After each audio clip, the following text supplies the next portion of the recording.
आपल्याकडे आहे आजोबाचा मास्क, आजोबाची टोपी आणि ही आजोबाची standee. Ajoba is all set to hit the theatres on 9th May आणि आपल्यासोबत आहे सुजय डहाके, चित्रपटाचा दिग्दर्शक. Sujay, welcome to Rajshri Marathi. Thank you for having me. पहिली गोष्ट महत्त्वाचा एक प्रश्न आहे की हे कथा, जसं तू म्हणालास की या कथेमध्ये ग्लॅमर तू शोधलंस, तर त्याबद्दल काय सांगशील? एक साधी कथा होती, एक छोटी न्यूज असेल मे बी, आणि ती तू त्याचा एक चित्रपट बनवला आहे. फार इंटरेस्टिंग प्रश्न आहे. एक तर ग्लॅमर कसं, कारण मी जेव्हा विद्यार्थ्यांशी या विषयाबद्दल बोलायला लागलो की कसं तुम्ही हा प्रोजेक्ट केला, कसं तुम्ही बिबट्याला चिपला होता, तर ते ज्या सांगत होत्या ते फार इंटरेस्टिंग वाटायला लागलं. आणि मला कुठेतरी असं एक ऑडियन्स म्हणूनच वाटायला लागलं की अरे हे आवडते मला बघायला, म्हणजे हे जर कोणी दुसऱ्यांनी दाखवलं तर मला खूप आवडेल हे बघायला, मग मी का नाही. म्हणून मग मी त्याच्यावरती विचार आणि अभ्यास सुरू केला की खरंच आपल्याला याच्यावर सिनेमा करता येईल का, आणि एक बिबट्या खरंच एका फिल्मचा हिरो होऊ शकतो. तर ते सगळं पॉसिबल व्हायला लागलं आफ्टर टॉकिंग टू विद्यार्थी. 20 हा चित्रपट वेगळा होता आणि जसं मी मेकिंग पाहिली त्यानुसार बिबट्याच्या हंटिंगसाठी बरेच दिवस गेले की तो दिसणं, त्याची शूट्स करणं आणि मग चित्रपटाचं प्रोसिजर करणं. तो ऑब्व्हियसली उर्मिलापेक्षा जास्त अटेन्शन जे घेऊन गेला तो बिबट्या होता. तर काय त्याबाबतची मेहनत? एकतर सगळ्यात अवघड प्राणी आहे हा. इल्युझिव्ह आहे, इल्युझिव्ह सॉलिटरी आहे, म्हणजे एकटा राहणार आहे. नॉक्चर्नल आहे, म्हणजे रात्रीचा फिरणार आहे, आणि सहसा कोणाला दिसत नाही. आणि सगळ्यात अमेझिंग ॲडॅप्टेबिलिटी आलेली आहे त्याच्यात. म्हणजे वाघांनाही ते जमलेलं नाही अजून की कुठेही, म्हणजे बिल्डिंगमध्ये येऊनही तो राहू शकतो आणि जंगलातही राहू शकतो. तर ही जी ॲडॅप्टेबिलिटी तो दाखवतो आहे याची क्युरिओसिटी मला खूप वाढत गेली की एक बिबट्या एवढा कसं काय ॲडॅप्टेबल होऊ शकतो. आणि मग मला कुठेतरी कळायला लागलं की शेवटी ती मांजरीची जाते, आणि मांजर आपल्या आजूबाजूला असतेच, फक्त ही जरा खुखार मांजर आहे, काय म्हणू आपण तिला, की डेंजरस मांजर आहे, पण तिला आपण आवडत नाही. आणि जसं मांजरीचा स्वभाव असतो की ते आपल्यापासून लांब पळते, खेटून बोचकारून पळते, तसंच हा बिबट्या आहे. आणि तो असंच भटकत कधीतरी आरे कॉलनीत येतो आणि त्याला जो डिवचवेल त्याच्यावरती तो हल्ला करतो. तर हा जो इतका साधा फॅक्टर आहे की लोकांचंच याच्यामध्ये जास्त विचार होणार आहे, कारण प्राण्यांना विचारच करता येत नाही, त्यांना कृती असते फक्त. सो म्हणून हे कुठेतरी या फिल्मची गरज होती की आत्ता जो हा प्रॉब्लेम मुंबईत घडतो आहे सतत, तर त्याला कोणीतरी भाष्य करणं गरजेचं आहे, आणि मला ते करता आलं याचं मला भाग्य वाटतं. शाळा चित्रपट जेव्हा बनवला गेला तेव्हा एक बॅकग्राऊंड होती की आपल्याकडे एक नोवेल आहे आणि त्याच्यावर चित्रपट बनवायचा आहे. पण एखादा प्राणी जेव्हा आपण कथेमध्ये तयार करतो किंवा त्याची कथा लिहितो, so it's like we don't have background for that particular thing, की we are not masters in बिबट्या ह्या विषयाविषयी. तर त्याबाबतची तयारी काय होती? नाही, to make such a film तुम्हाला तो अभ्यास करावाच लागतो. दुसरी गोष्ट की तुम्ही तो अभ्यास करता करता कुठेतरी तुम्हाला खूप ज्ञान यायला लागतं त्या गोष्टीचं. आता जर तुम्ही मला बिबट्याविषयी काही जरी विचारलं तर मला ते माहिती आहे सगळं. दुसरं म्हणजे की मी ते हे करू, म्हणजे इतकं इंट्रिकेट हे करू की मी जर त्याचा पगमार्क बघितला तर मी त्याचं वय सांगू शकतो.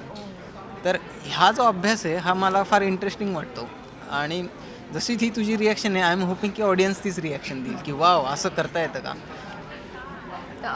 आणखी एक महत्त्वाचा प्रश्न, पूर्ण प्रेस कॉन्फरन्समध्ये बऱ्याचदा सगळेजण म्हणत होते की माझा छोटा रोल आहे, म्हणजे बिबट्या आणि उर्मिलाचा फार मोठा रोल आहे. तर हे इतके छोटे छोटे रोल असताना ही सगळी टीम तुझ्याबरोबर राहिली, जसं तू म्हणाला की 2.5 वर्ष तू टॉलरेट करत होतास रिलीजची वेटिंग, आणि तशीच ह्या लोकांनीही केली. So what do want to say about? मला वाटतं माझ्याबरोबर त्यांचेही पेशन्स फार टेस्ट झालेत. मी जसं म्हटलं की आज जो हा तू माझा इंटरव्ह्यू घेतेस हा माझा या सिनेमाबरोबरचा 921वा दिवस आहे. So it's difficult to stay with a film for 1000 days without release. त्याचं काय होणार आहे, परत सगळं नवीन आहे, प्रचंड पैसा गेलेला आहे त्याच्यात, तर हे सगळं लोकांना आवडेल का. पण तेच आहे की you have to keep giving it. म्हणजे if Spielberg must have thought well making Jurassic Park और जॉज, तर मग ते कधी झाल्याच नसत्या. तर म्हणून मला असं वाटतं की एकतर आपण ते एका अर्थाने हा सिनेमा हा विषयाचा डेब्यू म्हणेल मी, कारण वाईल्ड लाईफवरती ही पहिली फिल्म आहे भारताची. सो म्हणून ती मीडियाने कधीतरी उचलून धरावी, कारण हिंदीमध्ये अजून प्रयत्न नाही झाला. आपण डायरेक्ट एखाद्याला रिलेट करू शकतो, ते डायरेक्ट हाथी मेरे साथी किंवा त्या फिल्म्स आहेत. पण याला जेव्हा लिहिताना किंवा उर्मिला म्हणायची की we don't have a single reference for this movie, की what to base this on, तर ते मला वाटतं की त्या अर्थाने ही प्युअरली ओरिजिनल फिल्म आहे, कम्प्लिटली ओरिजिनल फिल्म. आणि या सगळ्यात हे छोटे छोटे पात्र जे काम करत आहेत यांच्यामुळे ही फिल्म बनते. आणि उर्मिला आणि बिबट्या हे दोघं त्याचे काय म्हणतो हे ते साखळी ओढत आहेत या सगळ्यांना घेऊन. सो छोटं मोठं जसं ते स्टेजवर सांगत होते की छोटं मोठं असं काही नसतं, म्हणजे तो रोल आवडला पाहिजे. आणि कुठेतरी त्यांनाही वाटतं आहे की ही फिल्म खरंच छान झाली आहे आणि आपण या सिनेमाचा भाग आहोत, याचे एक त्यांना आनंद आहे आणि तोच आपल्याला बघायला मिळतो आहे. जरी हा चित्रपट लेट रिलीज होतो आहे तरी तू बरी स्क्रीनिंग केलेली आहे, दिल्लीला स्क्रीनिंग झालेली आहे आणि आय गेस इंटरनॅशनल लेवललाही झालेली आहे. तर तिथे काय रिस्पॉन्स होता आणि त्या अनुषंगाने तू काय सांगशील आताच्या रिलीजसाठी? एकतर रिस्पॉन्स फार अमेझिंग होता, कारण हे दोन्ही गटात जिथे मी दाखवली आहे तो नॉन मराठी ऑडियन्स आहे. त्यामुळे त्यांचं एक मला रिॲक्शन फार इंटरेस्टिंग होती, कारण त्यांना भाषा कळत नाही तरी ते रिलेट करू शकले, त्या बिबट्यावर राहू शकले, त्याच्यावर सिम्पथाईज करू शकले. तर ते मला फार माझं त्याच्यामध्ये जास्त विक्ट्री वाटते मला. दुसरं की ही सगळी फिल्म होत असताना या सगळ्या परिस्थितीनं ज्याच्यातनं आम्ही गेलो ही फिल्म करताना, याचा असा काहीतरी रिस्पॉन्स येईल हे माहिती नव्हतं. म्हणजे आता गेली 2 दिवस मी ट्रायल शोज करतो आहे बरेच लोकांना, तर चित्रपट बघून त्यांचं असे शॉक किंवा असे स्टंड रिॲक्शन असते. They for say 5 minutes they are not able to speak about the film. आणि मला वाटतं की कुठेतरी I am expecting that particular experience in theatres as well, that I don't want people to immediately कसं वाटलं रे, म्हणजे ते माझं जोपर्यंत म्हणजे डायरेक्टेड बाय अशी फिल्म संपून टायटल पडतं तोपर्यंत शेजारच्यांचं गप्पा सुरू होतात की कसा होता, भारी होता का, हे होता का.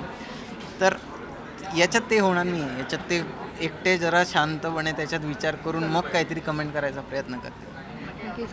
लास्ट क्वेश्चन असा आहे की वेल आजोबा आहेस, नक्कीच आम्ही पाहणार आहोत पुढे जाऊन, पण अशी बाज होती की तू कुठेतरी सनी लिओनीला अप्रोच करतो आहे असली. तर व्हेरी इंटरेस्टिंग प्रोजेक्ट. काय रिस्पॉन्स आहे त्या प्रोजेक्ट? नाही, मी तो म्हणजे तो माझा नेक्स्ट ड्रीम प्रोजेक्ट म्हणू शकेन मी, किंवा जेव्हा कधी त्याला इन्व्हेस्टर्स प्रोड्युसर्स मिळतील तेव्हा तो माझा नेक्स्ट होईल. पण आहे ती म्हणजे जी बातमी तुम्ही ऐकता इतर पेपरमधनं किंवा न्यूज चॅनल्समार्फत, तर ती खरी आहे. आणि we are going to approach Sunny Leone and she is a very major part of this film. And we are thinking that may be because when if Sunny Leone can come in Marathi, I think I can talk something about vulgarity in general about India. आणि sexuality जी आपलीकडे इतकी suppressed आहे त्याला कुठेतरी एक शब्द मिळतो आहे का ते बघायचं आहे मला.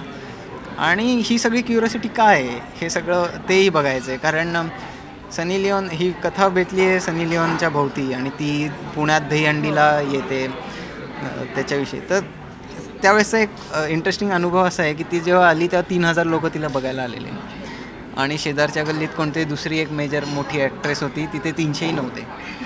सो ही समाजाची क्युरियोसिटी काय आहे तिच्याकडे बघायची ते मला जाणून घ्यायचं आहे as a film maker, because that interest मी ॲज अ फिल्म मेकर. तर when I heard this script I was like yes this is something else and this is again, म्हणजे मला ही कम्प्लिटली शैली सोडून काहीतरी वेगळं अजून करता येईल याचं मला ते स्क्रिप्ट कायम भास देते. त्यामुळे that would be in pipeline for sure. Thank you so much. खूप वेगळे प्रोजेक्ट्स आहेत, खूप वेगळी व्हेंचर्स आहे आणि खूप वेगळे आयडियाज आहेत. So all the best for the Ajoba आणि of course we are looking for Sunny Leone in Marathi. So all the best for that also. Thank you so much. Cameraman Puneet सोबत श्वेतांबरा सावंत, राजश्री मराठी.